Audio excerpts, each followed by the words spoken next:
It's 2025. Generative AI is no longer a buzzword. It's in our email, it's in our contracts, and our compliance logs. And it's not just in it.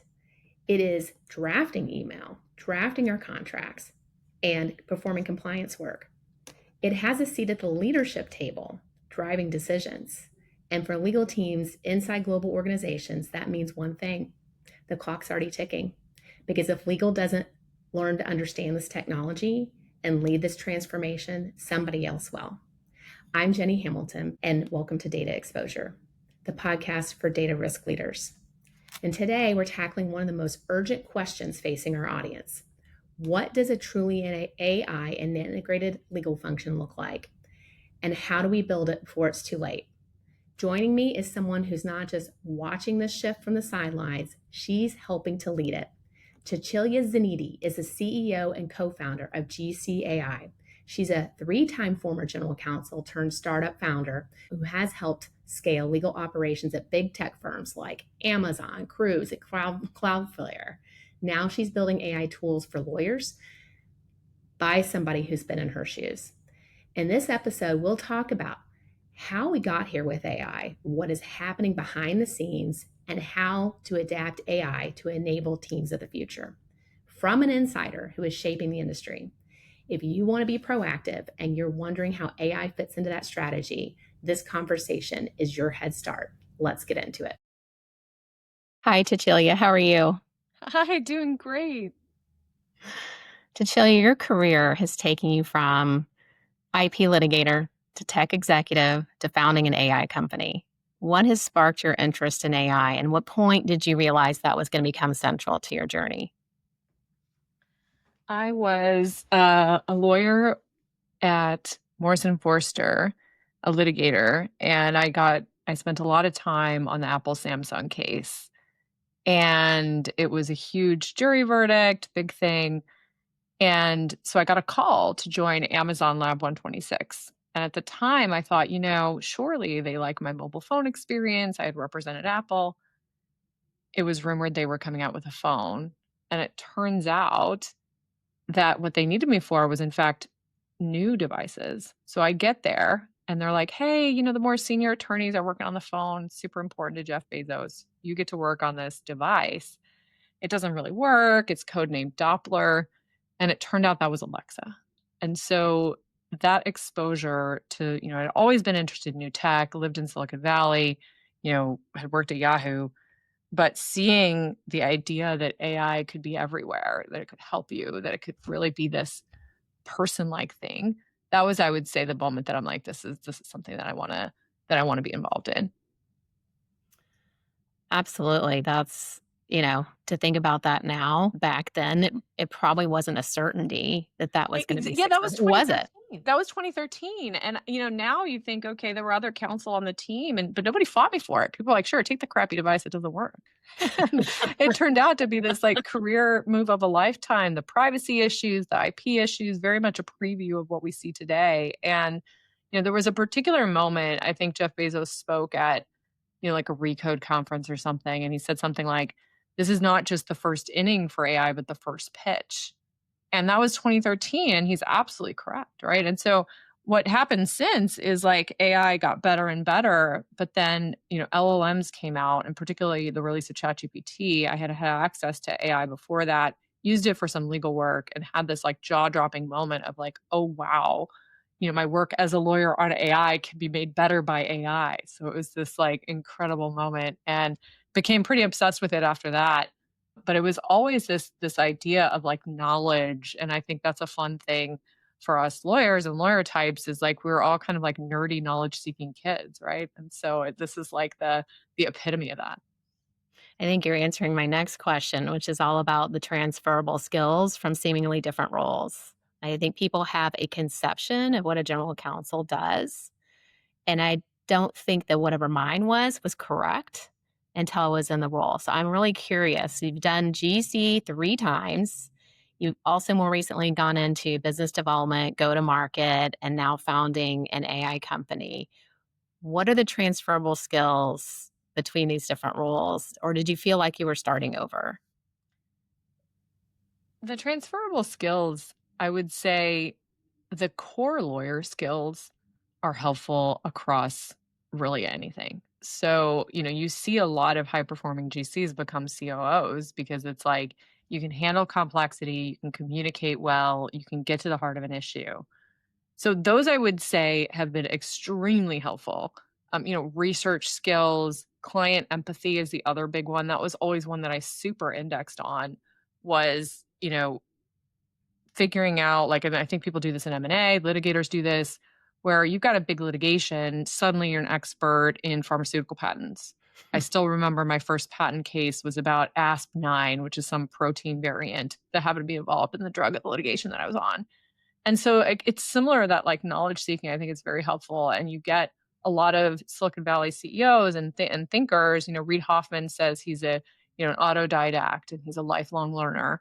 And I think that's probably one of the biggest, I would say, lawyer skills that cuts across. And I think the other one for me was just always wanting to be closer to the business. So I saw General Counsel as a GC, you are more than a lawyer. And there's a lot of things around that, around, you know, um, being a partner to the business, being a guide, force multiplier, all these things. Um, I did have the opportunity. I considered other roles that were not GC. I considered number two lawyer or number three lawyer, or, really fascinating things at fascinating companies, but ultimately concluded for me that that business aspect was so important and, had that entrepreneurial spirit. And so that's what led me to the role at Replit was I talked to the CEO at the time, or still the CEO and founder, and said, I'm a good lawyer and I'll do a great job on that for you, but I can also do these other areas. And so that's where, I started to pick up some of the additional skills. And I see it now. I think the advice I give to more junior attorneys is like the legal skills are kind of table stakes. They should be good. You should be better at them. And, if you want to take the IAPP or you want to pick up e-discovery, like whatever your kind of mandala of skills is, you can do that. But if you really want to reach, the apex and see your career just soar, I think it's pick up other skills besides the legal ones. You make it sound seamless. Were there any transitions that were more challenging than others? I would say now, the CEO and founder job, I absolutely love it. It's like my favorite job I've ever had by a long mile. But some of I'm definitely seeing what got you here won't get you there. So the same, precision, the same, you know, writing copy, I would say, is a little bit of an Achilles heel for me. I'm a good copywriter. I love it. It's fun. The lawyer skill of, every comma in the right place. You can tell if there's a bolded comma, an italic apostrophe, whatever, the sort of law review type skills. Those are not serving me well right now. I mean, they are. And, part of me is like, okay, founder mode is something that people in Silicon Valley talk about, and Steve Jobs with the not blue enough. Not saying I'm Steve Jobs, but that struggle of like, being able to sort of manage and make the velocity of decisions that are required. I would say that's the biggest skill that I think I need to work on. Okay, so speaking of GCAI, tell us the origin story. Yeah. So I was at Replit, which is basically AI for software engineers. It's a software development platform, and very strong founder CEO with a vision around using AI and using the cloud and all this technology to basically make everyone a software developer. So it's an incredibly energizing place to work as a general counsel, fascinating issues. I actually did a deal with Google to get what is now Gemini into Replit and to get Replit essentially software results into Gemini. So that deal was a big project, big revenue, et cetera, announced, you can look it up. But through that, I had access to essentially pre-ChatGPT versions of LLMs. And the jaw-dropping moment of like, oh my God, you can write a basic demand letter, you can review an agreement, you can create a training on fair use, whatever it is. I had those experiences prior to ChatGPT. And I got honestly obsessed with it. And it was appropriate to my role because, we were doing more AI initiatives there. And now Replit has had some serious success in it. But I got so obsessed with it that essentially the CEO is like, hey, Cecilia, you're a good GC and all, but like, is your head in it? And he sent me a link. I won't never forget. He sent me a link to a legal AI meetup. And he's like, this isn't exactly relevant, but I think you'll like it. And in that moment, I'm like, you know what? He's right. What am I doing? This is my chance. I'd always wanted to be a founder and to start something. My dad's an entrepreneur. Turns out my co-founder's dad is an entrepreneur. And basically had this moment. And so I started sending a newsletter on AI, which I think you received through the Women's General Counsel Network. I started teaching classes on AI, also quirk of history. My mom was a teacher, my grandma was a teacher. And I knew that there was a company here because in using generalized tools like ChatGPT, they just weren't good enough for lawyers. And I'm like, okay, I could make this good. And, my co-founder and I got to talking. And so my last day at Replit was November 1st of 23. And we incorporated General Counsel AI Inc. a week later on November 8th of 23. If the CEO had not sent you that link, do you think you still would have gotten here? I ask myself that all the time. And I don't know. I think I would have. And, when you think about, as doing this, I've gotten a little bit more almost philosophical and reflective of like, okay, what are the ingredients in my life that led to this point? And I had done some angel investing, so super involved with VCs. I have been really big about networking with other lawyers. I love other lawyers. I love GCs. That Like comes you and through. I met, I go to events all the time, ACC, WGCN, Tech GC. I owe a huge debt to Tech GC for that as well. So I probably would have ended up there, but I don't think it would have been that moment. And things happen where I think this is something where one lawyer skill that I'd love to let go um, is the kind of thinking out the scenarios, right? Of like almost like, I mean, it's not really regret, but it's like FOMO. And I think a lot of high achieving people, I had an offer to join basically an ed tech company that was very high valued back in 21. And I didn't sleep for 3 days. And then I ultimately turned it down. And I always was like, oh God, that would have been it. It was the one that got away. But because of that, I got the job at Replit and then this happened. Right. And so it definitely is like that lawyer. And I guess stereotypically it's probably also like some people say it's a woman thing. I'm not necessarily going to agree with that, but it's a me thing for sure to like play out all these different things. And, there's versions of this. There's like people I went to law school now, I'm a pretty experienced attorney are, federal judges. People are, we have a state senator for my class. We have a New York Times bestselling author. It's just incredible to see. And so I think I probably would have ended up there if I was listening to myself of like, what are the things that compel you? And in this Right. case, AI was really compelling to me, even prior to him sending that link. Let's talk about the AI tech a little bit and in the context of legal and the regulations that we're seeing come out. Would you consider AI to be a regulated technology today? I would. Very similar to privacy. So there's a guy, Bill Way at Amazon, who, we worked together there on privacy for Alexa and other things. And he said that one of the harder realizations for your FANG type companies to absorb is that when you're dealing in very large amounts of data, as they are, you really are regulated. It's like being a regulated industry, right? Tobacco, medical, health, whatever. And, now I think there has been the infrastructure built up around that on privacy. On AI, not so much yet. But the way I think about it and what I think would be a good result is, I wrote my case note in law school on Section 230 in the internet. And I do think the head start that the internet got from Section 230 and from, sales tax free, right? I worked at Amazon and there was not sales tax on online purchases out of state for a long time. And I think that made a big difference. And so I think AI is in that kind of like regulatory subsidized moment now. I think that will lessen, but certainly the Trump administration has said that they don't intend to lessen it; they intend to increase it. And so I think in the U.S. you'll probably get some reprieve. Obviously, the states have done some actions. We've got Colorado and Texas, but I think it's unlikely that we're going to see widespread federal action. Now, abroad, what Europe does, I think it's a little bit of toss up. There's calls to delay, there's calls on other things. But certainly at the model level, I would act accordingly that it's going to be regulated. And the EU AI Act is, when I read through it, people can disagree with this, but I see the elegance in how they legislate there versus here. I also wrote my note on the e-sign act. Yeah. And, really had a lot of opinions on how that was drafted and what that could lead to. And so I've found the EU AI Act kind of helpful framework that seems more approachable than if we wrote legislation here too prematurely.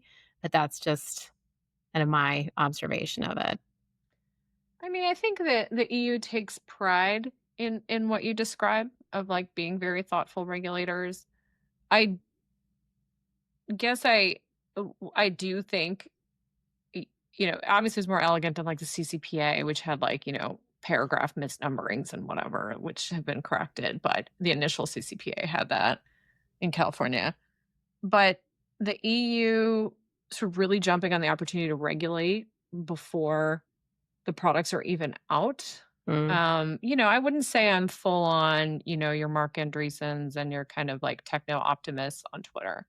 But I can certainly empathize from the standpoint of like, you got Thierry, I forget the guy's name, but anyways, the EU commissioner taking selfies and kind of like gloating about how the EU is regulating. And that as a technologist, I would definitely say that rubbed me wrong. Now, from a compliance standpoint, like clear rules are better than no rules. Fine. But the idea that Europe's triumph came in being a regulator, I was kind of like, I don't know. I'm going to be a little spicy and say, get a life, like, or get some like AI companies that can do this. I also am like, I think this is a very much an entrepreneurial spirit. And in fact, my dad immigrated from Italy and I was born there. And so I would call myself an immigrant, but I think the American ideal of building, there's a reason that the most valuable companies in the world are here. Yeah. Okay. So you mentioned regulators. So I have to ask, what's been your experience, your approach in building productive relationships with them? Yes, I'm heavily influenced from my experience at Amazon. And Amazon, for a lot of years, had articles written about how they're like the huge company that everybody somehow loves.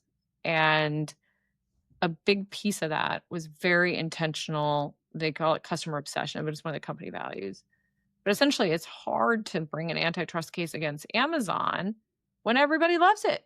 Do you like getting your packages next day and filtering and getting recommendations and, pre-ordering Harry Potter? Of course you do. And this idea that Amazon oriented everyone, including legal, on that it's like, hey, a lot of the law is gray. Does it pass the smell test? Is it customer obsessed? Is this good for customers? That was a lot of the analysis we went through with Alexa. And eventually, on some technical points, and this is public, Alexa did have, some COPPA, or Amazon did have, an action related to COPPA, the Children's Online Privacy Protection Act. And I can say, it's been 10 years since I was there. Of course, the legal team knew that would be the case, but it's like, okay, when are we gonna build the whole COPPA mechanic, which they now have, or COPPA has, loophole. And I'm not saying Amazon took this, but I think other companies do, has a loophole that you can drive a Mack truck through, which is like the kids can just lie about their age. Like literally, that's all you got to do. Yeah. Like, and as a parent now with kids on Snapchat and the other services, I do see a different approach with regulators with the absolute customer obsession that I saw from Amazon. So I think that inoculates a bunch. So that's kind of thing one.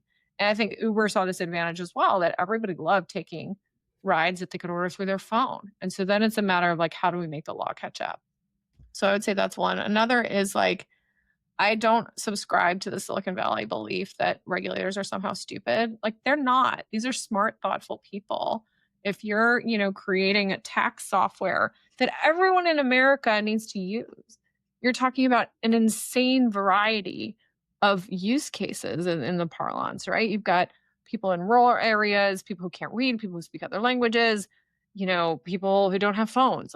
So this idea that that government is doing a bad job, which I think was very popularized in COVID, I think doesn't serve a company well if you're trying to get a product out or get things done. So I would say, starting with basically a baseline of respect. Now I've seen the other way, right? So I was at Lambda School, now Bloom Tech, and they had a CC an action from the what's the agency, the CFPB, and that I managed, and it has since become quite clear that it was politically motivated, and that was not good. And so I wouldn't say that I started with sort of utmost respect there, but I think you have to assess the situation, and the more you can ensure that you're doing the right thing, it's better. I mean, that's a naive view, but I would say that's oriented me in a lot of contexts. And I can tell from the conversation already that you're experienced of being interviewed. In fact, I believe you've been interviewed by large news networks to comment on IP litigation, giving your background. As these cases have progressed now compared to where they started, is there something you think that the AI companies wish they knew when they started that they know now about how these cases have played out? I'll pick on OpenAI because they've made the fastest transition both from research lab to 5 billion annual revenue company, and because their legal team, I think, caught up to that. But their chief, former general counsel, now chief strategy officer, came from Amazon. And the idea of, his name's Che, hi Che, and he basically, the concept that legal can be kind of embedded and part of the development. So one of the things I did at Amazon, I supported the computer vision team, and those are very, as with large language models, computer vision models are also very data hungry. So the more pictures they see of somebody, a particular pair of genes or what have you, the better they're going to be recognizing genes in the future. And, the legal team at the time, we were part of the team that helped secure that data and looked at licensing rights, looked at click-throughs, looked at partnerships, looked at collaborations with universities, many of which are public. And the idea that the legal skill set can be product counsel, that's what I would say, that OpenAI clearly knows that now. I believe they've known that throughout. But, they hired someone from MoFo, a woman named Heather, who was in the tech transactions group that I was part of. And this realization that legal really can unlock and open doors, and doing it thoughtfully. And, when you've got a squishy test, like fair use is the ultimate squishy test. You've got 4 factors, you weigh them, you can weigh them however you want. That the kind of doing it thoughtfully and in a way that you feel good about is going to make things go faster. That's definitely the advice that I would have given, and it seems to be what they've done. I also have talked to enough people, even your staunchest copyright defenders would say that the AI genie is out of the bottle, in the sense that, if you've got LLMs or this technology that can cure cancer, are we going to be no, but it copies Mickey Mouse? That's not going to be the result. So really gaming that out, and the chess game around that, it's fascinating, and I love it. You've referenced legal unlocking and opening doors, and I love that. And I'm going to totally steal that. It's so critical to the business strategy anymore, because companies who didn't think they're regulated, that are in data, right? And we see this a lot with our customer base. We still make that distinction between the ones that are highly regulated, but now I'm starting to say, well, there's ones that are just not yet regulated, or recognizing how regular they are. Marketing is an example.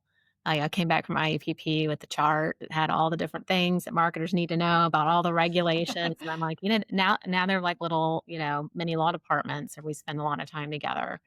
Um, and so, with all that comes the anxiety that legal is going to run the business, and the anxiety that lawyers just naturally have that try to manage and being strategic and unlocking the door rather than closing it. And I'm curious, when you decided to go for this GCAI company, what was the reception? Was it anxiety? Were people discouraging? Were they telling you it wasn't, the juice wasn't worth the squeeze, or were people generally encouraging? I mean, I think the best quote I have on this, a woman, April Underwood, who was the head of product at, I think, Slack or Twitter. She's great. She's been around the valley a long time. She's like, what if anxiety is a feature? Basically, it was like World Anxiety Day or something, but basically something effect of like, it actually makes you have a diligence and a preparation and a rigor that Mhm. a lack of anxiety does not. And so for me, I think about it from a team building standpoint of, you always want a little bit of healthy, the disagreeable chair at the table. Now, legal, I've had a lot of success in my career being part of the team, right? Where it's like we, not they, is the advice I give all the time, right? So you think about Alexa, it's, a hot mic in your house, basically. And so there's a lot of privacy attorneys at the time that would have been like, Yeah. hell to the no. But the higher level legal work, the one that is lauded and gets the thing done, is like, actually, no, we can do this. It's yes and. So it's all these kind of like improv skills. But the yes and there was make a great UI, have the light ring, have the deletable chats, have, give the user control, all these things that, people are talking about at IAPP. But in terms of like, this takes a lot of work. So I have my own podcast. And I was talking with a guy, David Morris of Sneak, and he basically was like, this is something that you got to build as a culture, as a GC, and even as a line lawyer. Really train yourself to not lead with anxiety, because then you'll just get disinvited and they'll do the thing anyway. Yeah. 100%. Well, let's talk about that. Let's talk about how your experiences, maybe as a lawyer or in business development, go to market, have informed your team's approach in building compliance into the tools such that you could facilitate market adoption. This has been a big advantage for GCAI, for my company, is that we have to be good at legal. Our customers are lawyers. And that's something that I thought very early on about, around our terms of use need to be well written, we need to have FAQs, we need to have tools in product around, security. We got SOC 2 compliance very early on. And I think it's what's been nice about it now, or a nice thing is, now I'm the CEO, so I can be the one to whom legal presents. And you want legal to be sort of conservative, right? So like on data retention, on, security, we had I wouldn't call it was definitely not a breach, but we had a situation where there was a possibility of one company's data being exposed to another. It turned out that it affected, of our 650 customers, it affected like 2. So the situation was, we had to notify those 2 customers that for a period of, I think it was 8 hours overnight, it was possible that this happened. Now, we didn't have a verification yet that it had happened. Mm. It was, each company had, I think, let's say 10 users on the platform. So it was 20 people total, of which, let's say, there was anyway, that was a situation. But that's a very clean, simple way to explain it. It took us some time to get there. And I am so proud of the team. Like, our legal counsel was like, I don't want to communicate this yet. We need to figure out exactly what happened. Don't freak out. Like, was very just like that calm, cool, and handled it so well that, like, I mean, I was a CEO. I also am sort of functioning head of sales at the time. We've since hired, but at the time, and I'm like, well, what about our customers? What about our customers? And kind of like wanted to bias on that speed. But in this case, we did the notification, and it was incredible because, okay, the customers who were unaffected were like, great, thanks for letting me know. Next, like didn't even respond Yeah. to our email.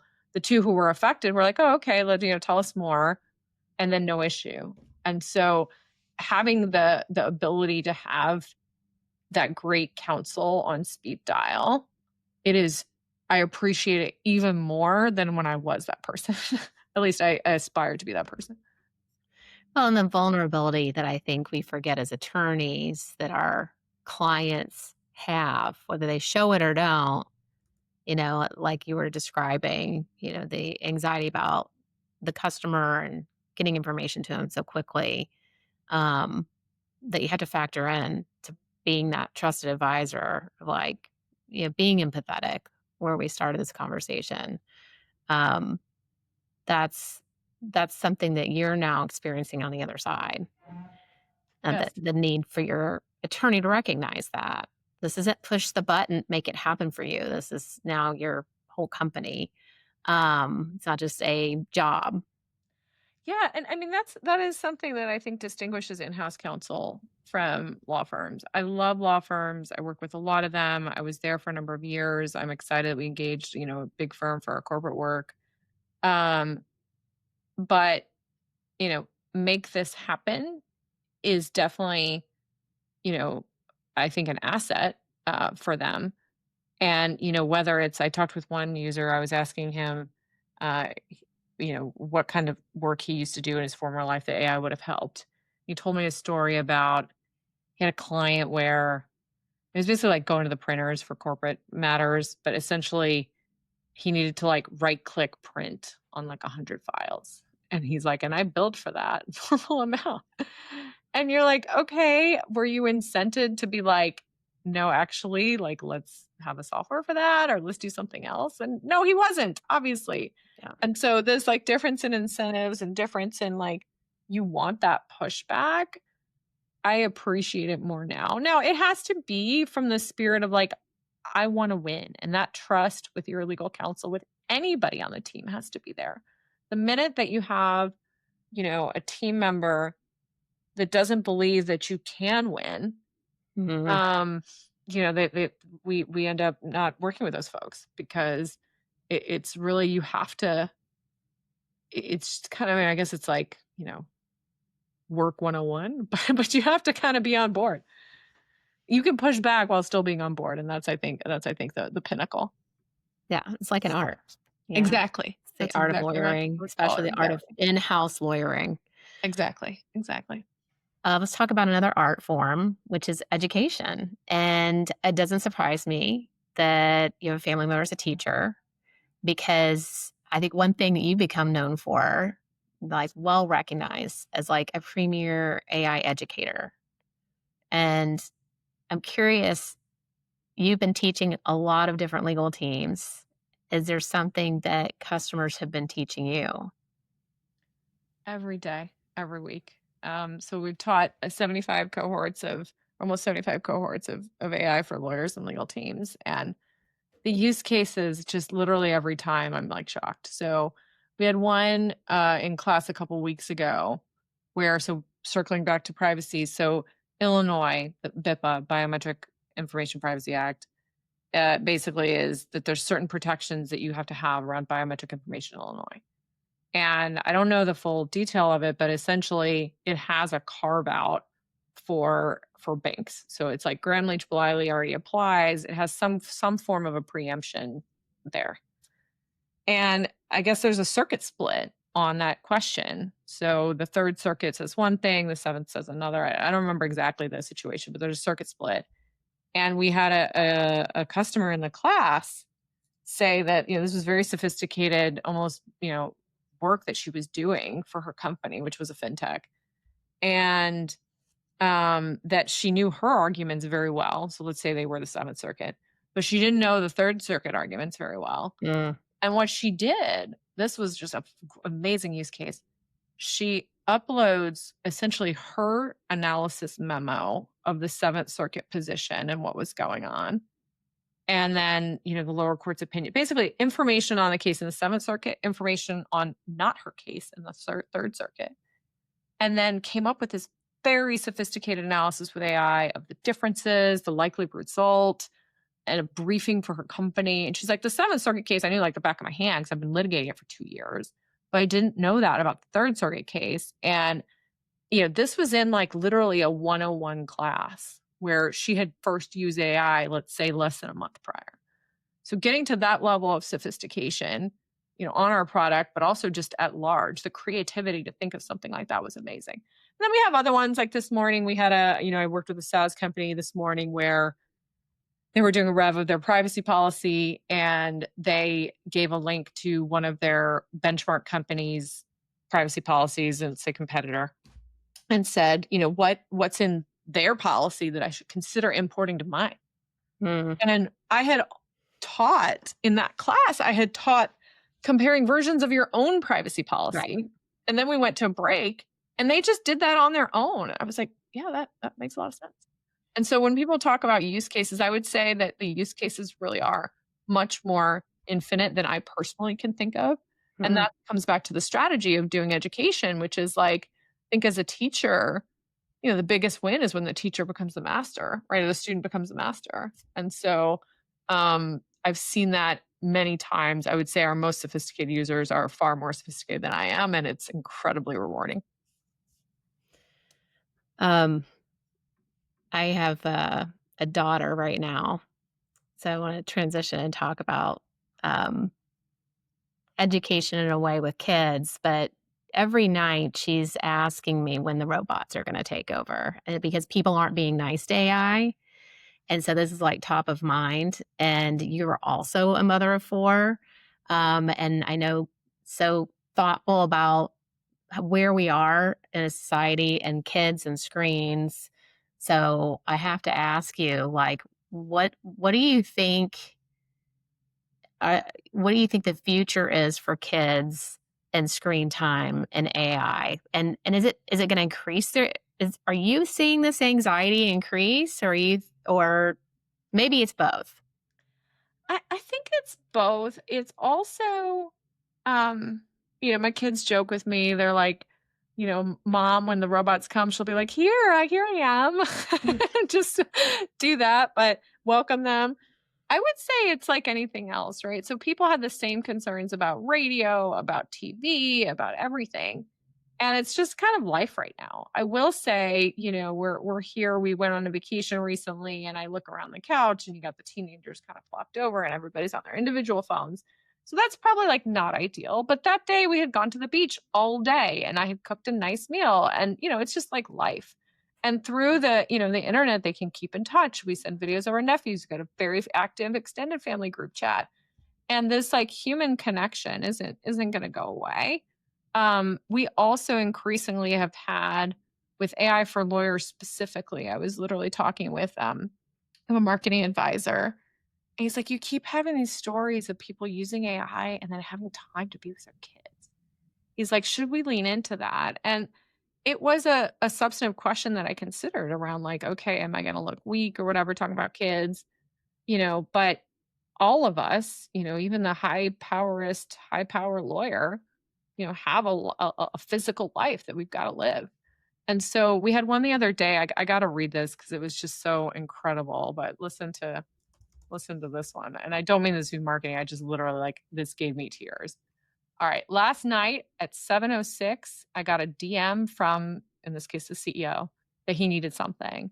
I was leaving the ferry building and I got on the N train. I vibe drafted the agreement on GCI on my phone on the N. I sent it out by DocuSign when I got home with a couple of tweaks using GCI for Word. And it was signed at 8:12. But the most important thing is that I got to put my daughter to bed yesterday instead of having to skip that time to work. Like, it's literally like, it's like tears, right? Like, this came into like our feedback channel, and I'm like, this is incredible. So I think AI will increase leisure in the short term. Long term, I think we're all going to just lawyer harder. So I don't know that it's going to necessarily decrease the amount of work, but things like that, I'm excited about that kind of future. Yeah, and the lawyer harder comment. I mean, that's our personality, right? That's how we were raised, trained. That's the expectation. So that's Exactly. This another is the thing whole I'm going like to more steal from pie, you. right? The prize is more pie. Yeah. Yeah. Well, let's get to to some of the kind of peak questions here as we wrap up. I'm deeply curious about whether you have a vision you can paint for us of the future of a totally, truly AI enabled legal team.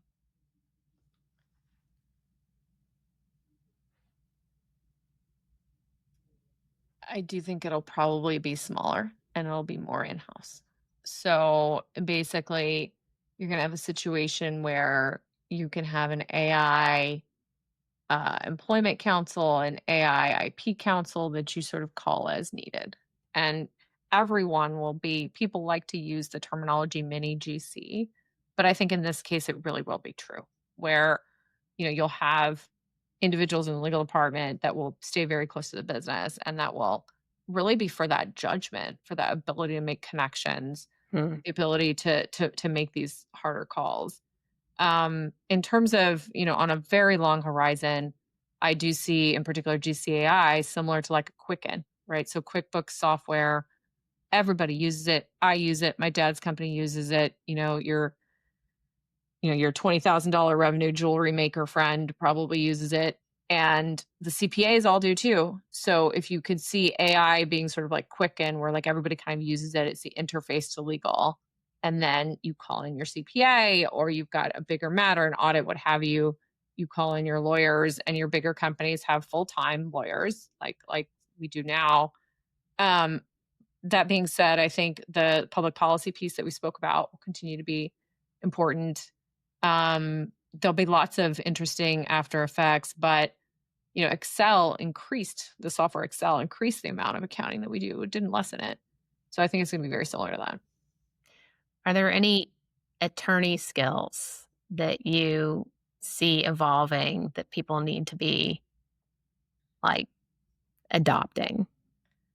Prompting is the new drafting. So you got to know how to direct AI. And people are like, oh, I'm going to wait for agents to do it for me. But what those folks don't realize is that directing an AI in words is like a baby step to directing an agent. Mm, Right now, we try to simulate this within GCAI where we show you what it's thinking, what it plans to do, its research plan. And so you have to be able to get in there and adjust its research plan, just like if you were a partner. So the ability to wield AI and point it at different levels of analysis, like my friend with the Seventh Circuit case, that's the skill. That and then all the in real life stuff, right? So we're a remote company generally, but we do in real life activities. We went and calculated the number of deals that we had closed where I had physically flown there, Atlanta, Seattle, whatever.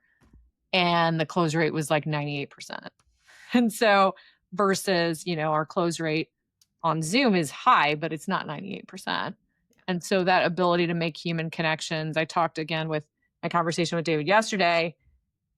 I was in patent litigation early in my career, and there was this concept of like, what happens in Tyler, Texas stays in Tyler, Texas, where it's like you've got this bond of friendship of having been in the Eastern District of Texas, and you'll forever fight harder for that client and forever know that client better from having shared that experience. So the ability to have client empathy, do things in real life, make connections, prompt, I think those are going to be really important. And there is a grind aspect, and I do worry about that with junior folks where reviewing lots and lots of documents manually was a part of my coming up as a lawyer.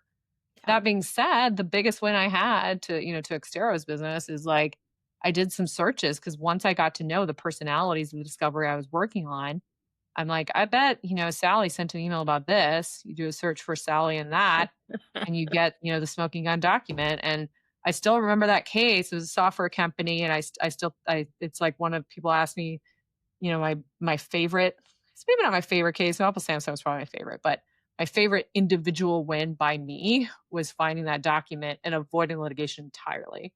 And I had been told by the client, oh, just do a quick peek. You can't do a big doc review. And we didn't. I did a quick peek, and then I did that search, and we got it. And then the case was over. That's incredible strategy, right? But it's that human connection and that awareness. It Exactly. wasn't just Exactly. strict lawyering. So those skills, it's not going to be you have to be an even better lawyer necessarily. You might have to be a better people person. Exactly. Yes. Oddly. No question, the soft skills. I've been beating that drum for a long time. And I think a lot of schools are starting to realize that, but it's not soft skills instead of hard skills, it's both. Yeah. Okay, so here we go. The final question. It's probably an easy one, I hope. How are you staying current on this volume of developments in AI? Like we need some practical advice.